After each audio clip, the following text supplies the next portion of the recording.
Thank you for joining me. I'm going to be reading the Earth class notes written by the 12th apostle on Transfiguration.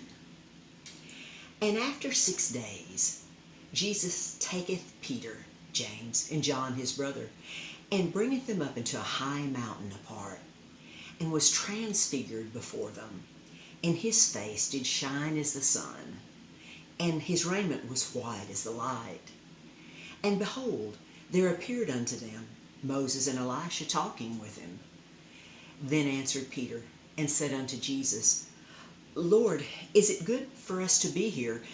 If thou wilt, let us make 3 tabernacles, one for thee, and one for Moses, and one for Elijah. While he yet spake, behold, a bright cloud overshadowed them. And behold, a voice out of the cloud, which said, This is my beloved Son, in whom I am well pleased. Hear ye him. And when the disciples heard it, they fell on their face and were sore afraid. And Jesus came and touched them and said, Arise, and be not afraid. And when they lifted up their eyes, they saw no man, save Jesus only. Matthew 17, 1 through 8. This is also recorded in other gospel records, but Dr. Luke adds something else in his gospel. But Peter and they that were with him were heavy with sleep, and one wonders why.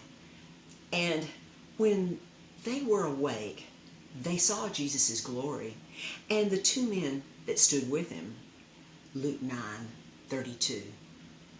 The disciples were functioning in mortal time that was more than 24 hours to them, but only a few brief seconds in spirit time.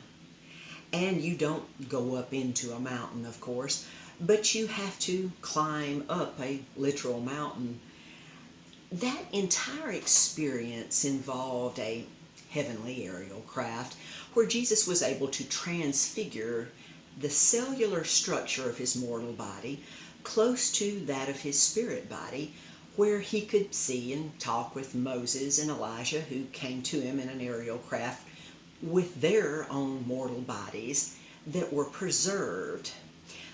They were preserved for such an occasion, and possibly for the end of this evil world age if necessary, of which I'm referring to Lucifer, the devil deceiver, wanting the mortal body of Moses to use in his deception at that time, but was disputed by one of his great sons, Michael, who refused to join his father Lucifer in his rebellion against God long, long ago. The half-brother to Jesus wrote in his brief epistle in 66 AD, Yet Michael, the archangel, when contending with the devil, he disputed about the body of Moses, durst not bring against him Lucifer the devil, because Lucifer was Michael's father, a railing accusation, but said, The Lord rebuke thee. Jude 9. This revealed Michael's respect of his father, regardless of what Lucifer had done and said. Nevertheless, there is so very much that has happened since then, especially regarding these special earth classes, that all the angels can see and read and hear and never forget. And this has removed their apprehension about their future by God's loving plans of peace and joy for all souls everywhere, forever. So, what is Transfiguration? Simply Jesus revealing what his spirit body was and is through his own mortal body, that also is an example of what our spirit body is like. For it is written, When he, Jesus, shall appear, we shall be like him, for we shall see him as he is. 1 John 3, 2b. So it was not necessary for Peter, James, and John to be afraid when they awoke, saw, and heard what was happening around them, causing them to fall on their faces for fear. The unlimited human soul fears what it doesn't understand. Common knowledge and general understanding of death will not remove the fear of death, even from the responsible, intelligent human soul on altered earth.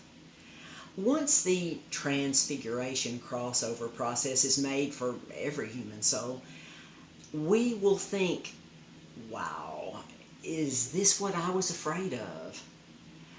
The release of this temporal mortal body with all of its pain and increasing inabilities from each person's human spirit body is a great joy-filled experience with personal pleasure, especially for all who have made progress in their classroom and school of mortal life.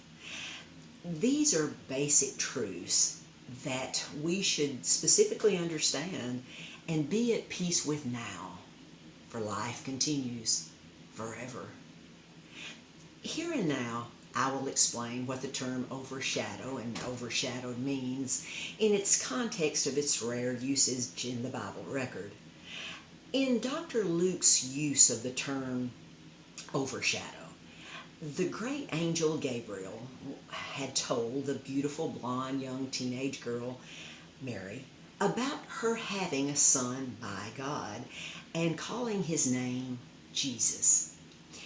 Mary asked Gabriel how could this be, for she had never had sexual relation with a man, Luke 1:34.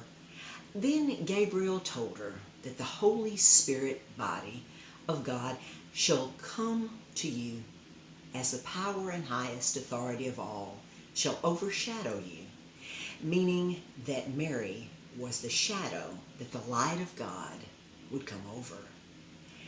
Therefore, also, due to the fact that she and God were, of course, both virgins, that holy thing which shall be born of thee shall be called the only begotten Son of God. Luke 1:35. Then, this is the message that we have heard of him, and declare unto you, that God is light, and in him is no darkness at all. 1 John 1:5. Now, the three places that overshadowed is used are in Matthew 17:5, Mark 9:7, and Luke 9:34, all referring to when and what they termed as a bright cloud that overshadowed them. We don't need a transfiguration now to know and understand what these dear beloved souls were writing about that they didn't actually understand. Therefore, their use of the term bright cloud that was actually an aerial craft that God came to earth in, as he has many different size spacecraft to travel in, with the greatest being the 1,500-mile tall golden pyramid starship called the Third Heaven, the New Jerusalem, the home of God. I know you, my beloved family and friends, understand and believe this great truth, and may this increase your knowledge of and love for the Most High God in your own unique, personal, progressive way that will also increase your status in the new universe heavens forever. Thank you so much for your time. Until next time.